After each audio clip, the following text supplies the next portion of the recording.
So here we are today. This is the bridge that's going to be replaced by a Goto, which is right there. Similar style, but better quality. We will take the pickups up and have a look. It's supposed to be a solid mahogany body, which I did in a previous episode, with a full maple cap. So we will be looking at that. We'll be taking these pickups off, we'll be taking the strings off, and we're going to be changing these tuners. Okay, these are Taiwanese. I'm going to change these today for some nice vintage CHIBSON tuners. For that, the tools that we need are a small posi drive for the rear screws and a reamer. No drill today. I'm going to make sure that this headstock remains solid, and the pins here for the Taiwanese tuners are 6mm, as are these tuners from the CHIBSONs. So apart from reaming out for the rear collar, or the top collar should I say, which will be put on top here, I'll ream that out slightly. Then we'll get those tuners on, we'll take the strings off, check the fretboard, give it a clean, and then go towards the back here, start operating on that. So that's what we'll start with right now.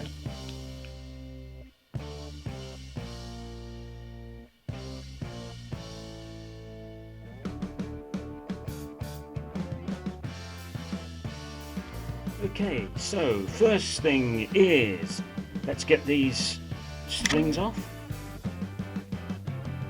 And once we've got these off, we can start to open out this whole.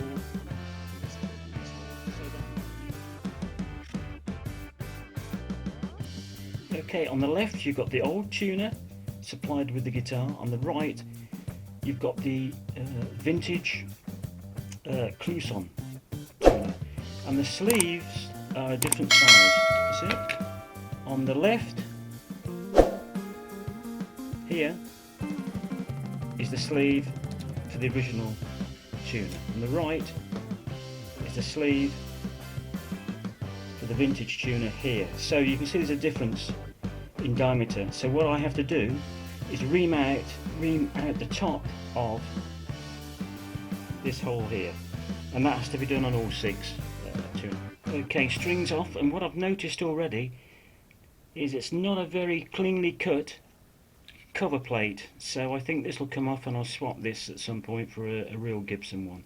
You can see the front edge is a bit scrappy, and so is the rear edge, so that'll be coming off and replaced at some point. Okay, tuners off.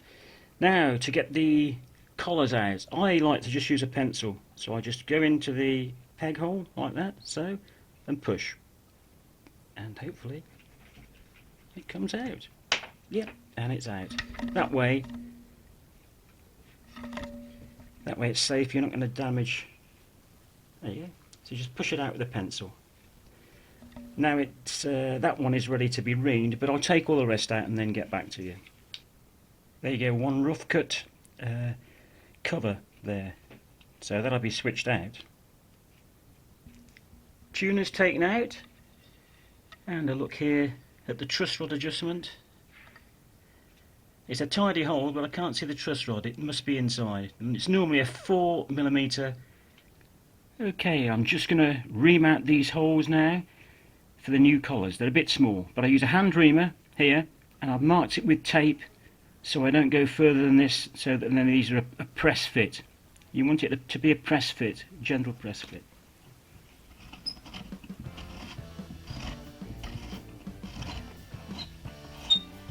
I'll about do it. Now I'll get a new collar.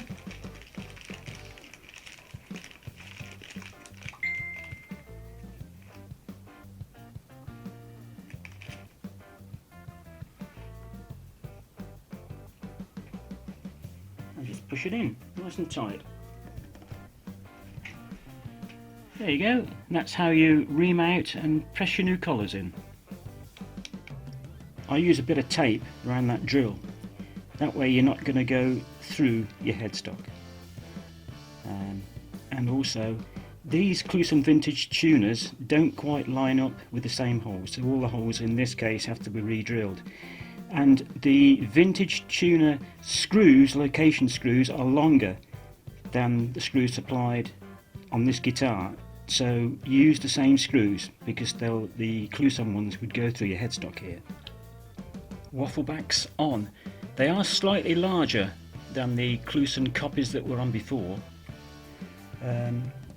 so you'd need to take care when fitting these waffle backs. Okay, now it's time to oil up the neck. So I gave it a quick clean. I always like to use this Dunlop 65 lemon oil. So I normally just put it on.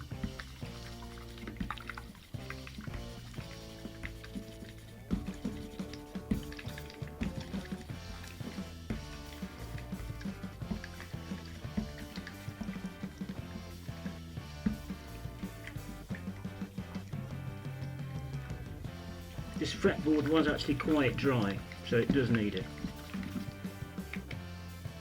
I'll let that dry and I'll be back in a minute.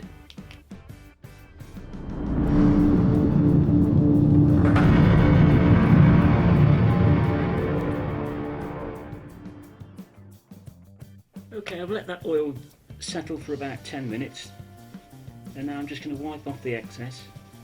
But it's fed the wood. It was quite dry, but I guess it did take about a month to get here from China, and this is in Spain now. So I'll just wipe the excess off, and it's already looking better.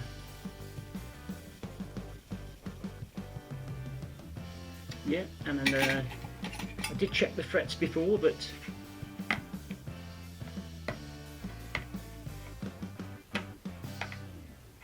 absolutely perfect fretboard. And remember, this guitar is from Polaris for Music. I certainly recommend them, and it's a Bad Cats who actually manufacture them, and there are links on their Facebook page. So that's Polaris for Music and Bad Cats. Good companies. I've got 5 of their guitars, everyone perfect. No need to mess with the frets or anything. They come really well set up as well. However, I am doing changes just for myself, which, as you know, was the waffleback tuners from Cluson. And now I'm going to change the bridge from there. It was a copy of the Nashville bridge, but it had springs in it. Look, so this is their original bridge. It's a copy of the Nashville, but it's got springs in it. I don't like the springs. It's probably okay, but it's also, if you look at the back, those notches, you can see those notches there. That looks like they've copied an Epiphone, a lockable Epiphone. Please let me know if I'm wrong, but it looks like at the back of an Epiphone bridge. Whereas the Goto, made in Japan, it's a nice looking bridge, nicely machined, and obviously I'll have to intonate the guitar later on, but that's a good change. Right, let's have a look inside these pickup cavities. I'd like to know if the guitar actually does have a maple cap. It's supposed to have a solid mahogany body and a solid full maple cap. So let's have a look here. Just unscrew the pickups. 2. What do we have here? Let's have a look.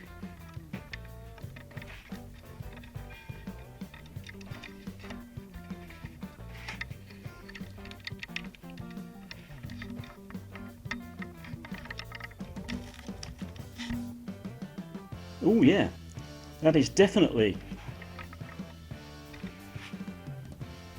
You can see the full maple cap. You've got the mahogany on the bottom and a full maple cap. Absolutely lovely. Nicely cut out there as well. Nice route. It's a short neck tenon. That's all a good fit.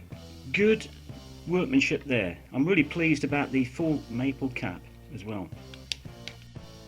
Okay, tuners on, waffle backs there, good to go. Need to get a proper truss rod cover there. Fretboard is cleaned and polished and fed. We know now there's a full maple cap. Changed to a Goto bridge which I will set up when I string it. But this guitar, as I say, is available from Polaris for Music. They've got a Facebook site, and it's supplied by Bad Cat Instruments. I recommend their instruments totally. Like I say, I've got 5. Well, I hope you've enjoyed the video. Please subscribe, like, and we've got a few more guitars coming up shortly, within the next couple of weeks. Thank you. Bye.